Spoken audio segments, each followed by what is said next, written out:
नमस्कार मित्रांनो, स्वागत आहे तुमचं आपल्या कृषी अपडेट यूट्यूब चॅनलवरती। पुढील 5 दिवस राज्यात मुसळधार पावसाचा इशारा हवामान खात्याने दिला आहे। काही जिल्ह्यात अलर्ट देखील देण्यात आलेले आहेत।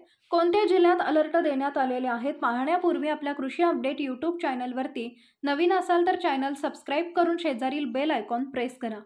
मान्सूनने संपूर्ण महाराष्ट्र व्यापला असून पुढील वाटचाल होण्यासाठी देखील पोषक वातावरण तयार झाले। दरम्यान मुंबई आणि ठाण्यात ताशी 40 ते 50 किलोमीटर वेगाने वादळ आणि पाऊस पडण्याची शक्यता हवामान विभागाने वर्तवली आहे। त्याचवेळी रायगड आणि रत्नागिरी परिसरात पुढील 5 दिवसांसाठी ऑरेंज अलर्ट जारी करण्यात आला आहे। रविवारी 23 जून रोजी संपूर्ण महाराष्ट्रात मान्सून दाखल झाला। मुंबई ठाण्यासह अनेक भागात मेघगर्जनेसह पाऊस पडण्याची शक्यता आहे। त्यामुळे हवामान खात्याने पुढील 5 दिवसांसाठी येलो अलर्ट जारी केलाय।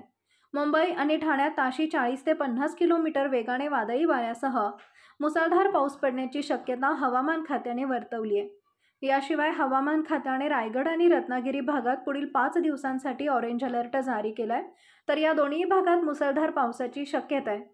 यासोबतच हवामान खात्याने सिंधुदुर्ग, कोल्हापूर आणि सातारा परिसरात ऑरेंज अलर्ट जारी केलाय।